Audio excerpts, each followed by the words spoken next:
세상에 태어나 꿈을 꾸다 죽은 늙은이로 기억되길 원했던 생육신의 한 사람, 매월당 김시섭.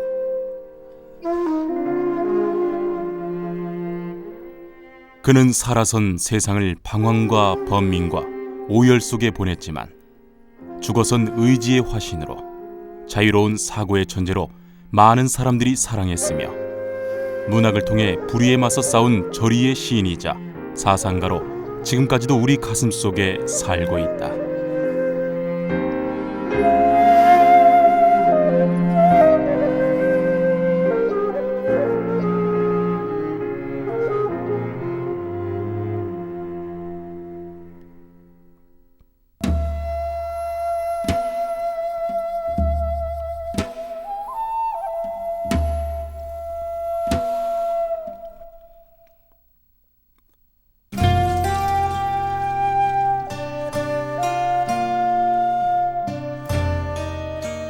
김시섭. 그는 1435년 세종 17년에 성균관 부근에서 세상과의 연을 맺었다. 나면서부터 그는 천재의 자질을 보였다. 생후 8개월에 글을 알아 시습이라는 이름을 부여받았고 3세에는 시구를 짓기 시작했다. 3세 때 그는 유무의 등에 업혀 이 시를 지었다.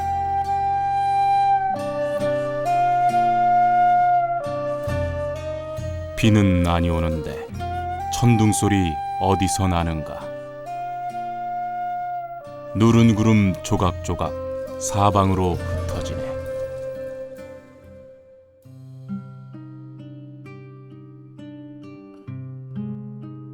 운만 띄우면 시를 척척 읊어대는 어린 소년. 5세의 김시습에 대한 소문은 궁궐까지 들어가게 되었다. 그리고 그 소문을 들은 세종은 그를 승정원으로 불러 당시의 도승지를 통해 시험케 했다.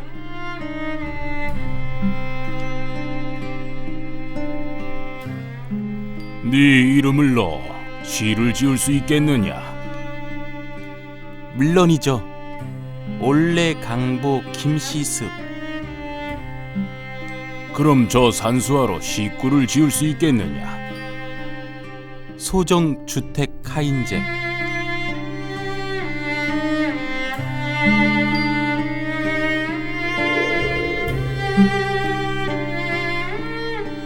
승진은 어전에 들어가 이 사실을 아뢰었다. 세종은 김시습의 조숙한 천재성에 감탄하면서 비단 50피를 하사하였고 김시습은 이 50피를 끝과 끝을 연결해 자신의 힘으로 끌고 가 보는 이들은 그의 천재성을 더욱 칭송했다는 이야기도 있다. 김시습이 어릴 적 지은 시들은 놀라움과 함께 온 도성에 알려졌고 사람들은 그를 일컬어 오세라 하였지 감히 이름을 부르지 못할 정도였다. 설악산의 오세암은 불교와 관련된 설화도 있지만 이 조숙했던 천재 김시습이 머물렀던 곳이라 해서 오세암이라는 이름이 붙었다는 설이 더욱 유력한 듯하다. 그만큼 그의 천재성은 조선 전역에 널리 알려졌다. 민간에 있는 어린아이지만은 하도 신동이라고 소문이 나가지고 세종이 불러가지고 직접 왕이 그 민간의 아이를 시험할 수는 없기 때문에 도승지를 시켜가지고 이제 시험을 하게 했어요. 운자를 주고 시를 지으라고 하니까 줄줄 지은 겁니다. 그래서 너무나 신동이고 그래서 이 아이가 빨리 소문이 나면은 안 좋다고 생각을 해서 세종이 이제 집으로 돌려보내되 비단을 뭐 한 50필 주었다 그러죠. 그랬더니 그걸 어떻게 이제 가지고 가나 봤더니 그 어린아이가 그걸 비단 한 필 한 필 풀러가지고 끝과 끝을 묶어가지고 허리춤에다 이제 묶어가지고 나갔다는 그런 이야기가 있습니다. 그래서 과연 신동이다 하는 그런 이야기를 들었다는 그런 일화가 전합니다만 그 이야기의 진위를 떠나서 그 당시 사람들이 이 서울이나 또는 서울 바깥에 있는 사람이거나 이 오세 동자라고 부를 정도로 이 이름을 부르지 않고 김시습이라든가 이렇게 부르지 않고 오세 동자 5살 아기님 이런 정도의 얘기겠죠. 그렇게 아주 민간에 아주 신동으로 널리 알려졌습니다.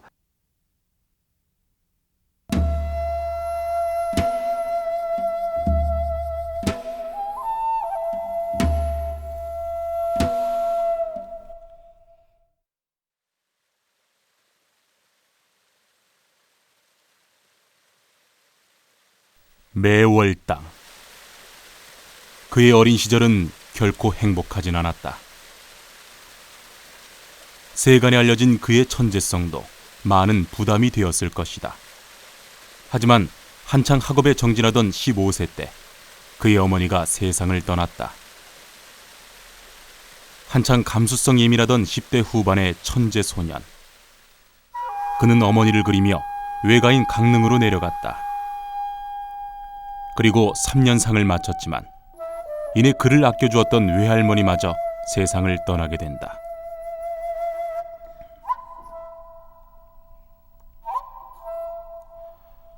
정신적 고뇌와 방황의 시간 속에서 그는 불교에 탐닉하였다. 불교는 이 시절의 그에게 많은 영향을 끼쳤다.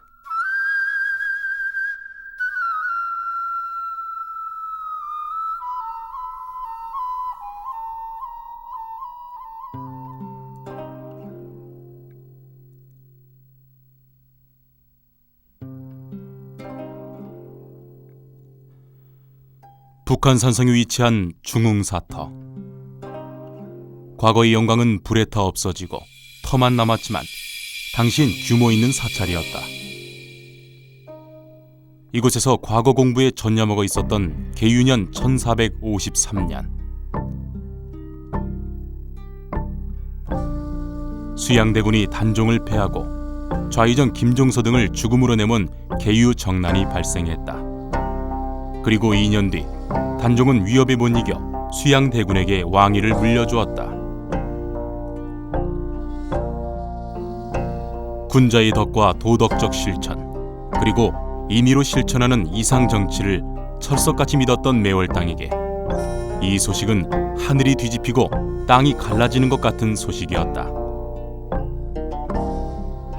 며칠을 통곡으로 지새며 그는 자신이 지니고 있던 모든 책을 불사르고 설잠 스님으로 방랑길을 떠나게 된다.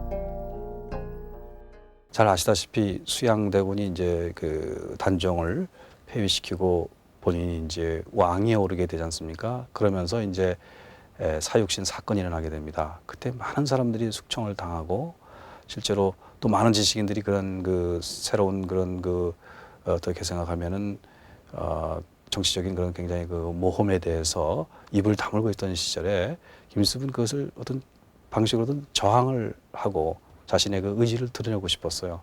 그러나 그것을 딱히 정치적으로 드러내기는 어렵고 그러니까 그러한 것들을 방랑을 통해 가지고서 보여주는 겁니다.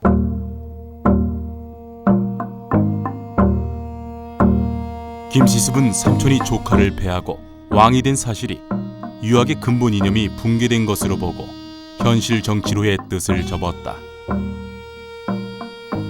지팡이를 들고 집신과 패랭이 모자 차림, 아무런 가식도 없고 소유욕도 없는 자연인 그 자치로의 전국유람.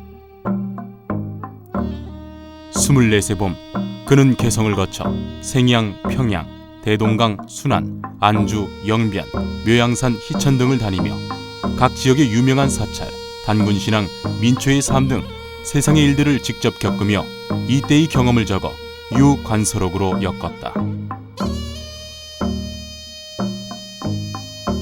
이후 포천을 거쳐 내금강, 철원, 원주, 오대산, 대관령을 넘어 강릉 등지를 다니며 유관동록을 엮었고 청주, 내장산, 익산, 전주, 변산, 화순, 남원, 거창을 거쳐 유호남록을 엮었고 이후 경주의 남산인 금오산의 용장사에서 경시를 하나 얻어 이곳에 집거한다. 우리 문학사에서 기념비적인 위치를 차지하고 있는 최초의 한문소설 금오신화가 탄생한 곳이 바로 여기다.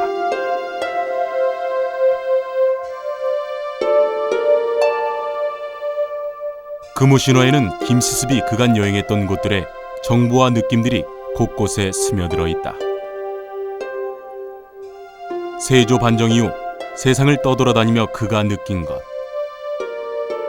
그것은 산수를 보며 사람과 세상을 읽고 그것을 통해 다시 역사를 생각하는 자세, 바로 그것이었다. 가는 곳곳마다 많은 사람들을 만나고 또 농민들의 현실을 보기도 하고 그것들을 그대로 시로 표현해 놨어요. 그것이 오늘날 세계에서 참 드물 정도로 그런 방랑과 여행을 통해서 얻어진 상당히 기상이 씩씩하고 아름다운 우리나라의 그 산수 자연의 풍광을 노래한 그런 시들을 문학 작품을 남기게 된 겁니다.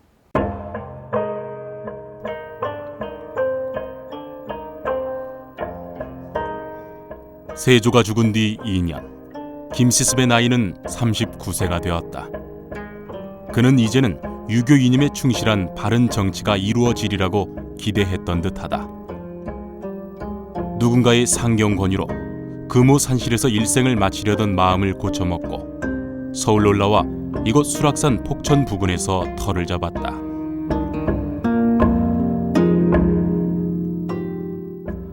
수락산의 바위 봉우리, 김시습은 이곳을 좋아하여 동봉이라 명명하고 스스로 자신을 일컬어 동봉거사라 칭했다.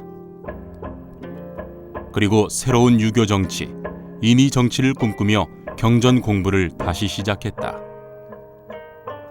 하지만 서울 생활은 그의 생각과는 많이 달랐다. 수많은 여행을 다니며 느꼈던 백성들의 현실, 스스로 밭을 얻어 직접 농사까지 손수 지을 정도로 일반 백성들의 삶을 깊이 고민했던 그에게 서울의 현실은 이상과는 맞지 않았다. 이 시기 그는 불교와 도교, 유교에 걸친 다양한 저술 활동을 펼치기도 했고 세속을 잊으려 술에 젖어 거리를 활보하기도 했다. 수락산에서 보낸 10년, 그의 몸과 마음은 극도로 피폐되었다. 더구나 성종 13년에 일어난 폐비 윤씨 사건은 그를 다시 방랑의 길로 떠나도록 만들었다.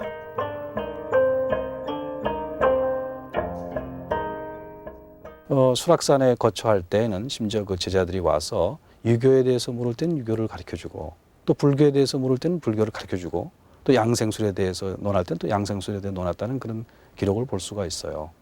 어느 한쪽에도 걸거침이 없이 어느 한 종파라고 하는 것도 사실은 완전무결하다고 볼 수가 없겠죠. 그러한 모든 것을 통합해서 자기만의 독특한 사상을 구축하고자 그리고 그것을 살아가고자 애썼던 사상가이자 실천가였다고 생각이 돼요.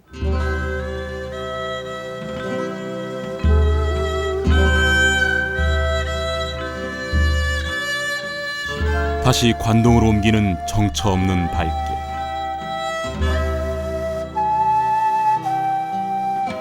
그의 벗은 지팡이, 오건, 누더기 옷과 집신이었다.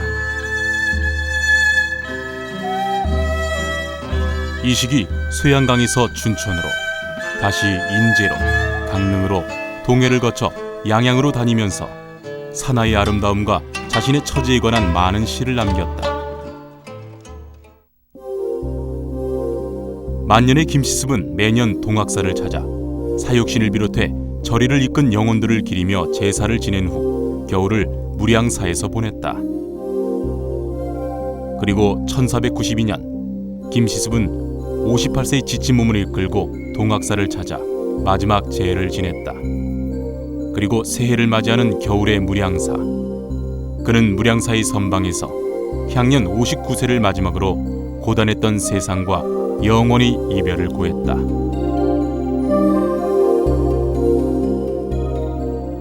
평생을 절의를 위해 세상을 주유하고 마치 세상을 조롱하듯 독설과 해악을 문학을 통해 펼쳐냈던 한 거인의 마지막 모습이었다.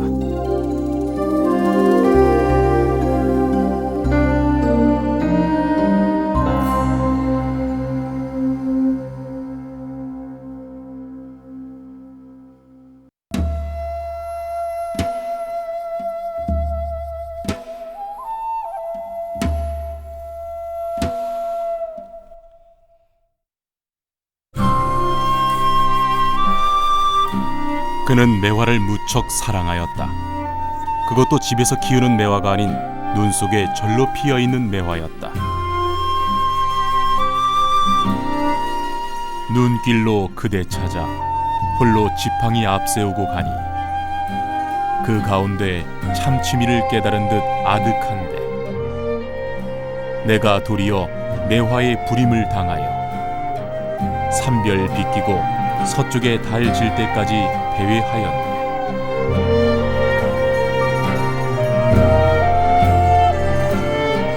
매화는 청사, 은일, 운둔의 상징이다. 달빛 아래 추위를 이기고 고고히 피어난 한떨기 매화. 김시습은 자신의 호를 청안이라 하였다. 맑아서 차가울 정도의 고귀한 정신세계를 추구하였기 때문이다. 후대인들은 김시습의 그 이미지를 달밤에 피어난 흰 매화로 상징하여 그를 매월당이라고 불렀다.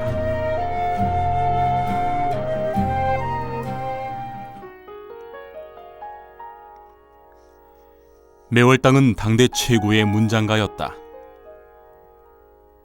전국 방방곡곡을 주유천하하며 마음으로 익힌 유교와 몸으로 걸친 불교, 그리고 머리로 체득한 도교를 시와 문학으로 드높이 승화시킨 그의 천재성은 그 깊이를 짐작할 수 없었다.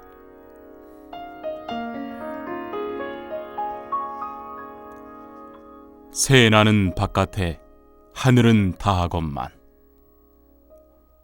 근심결에 하는 하염없구나. 산은 대부분 북쪽으로 굽어오고 강은 절로 서쪽으로 향해 흐른다. 기러기 내려앉은 모래펄은 아스라이 깔렸고 배 돌아오는 옛 기슭은 그윽하여라. 어느 때에야 세상 금을 벗어나 흥 타고 여기서 다시 놀랴.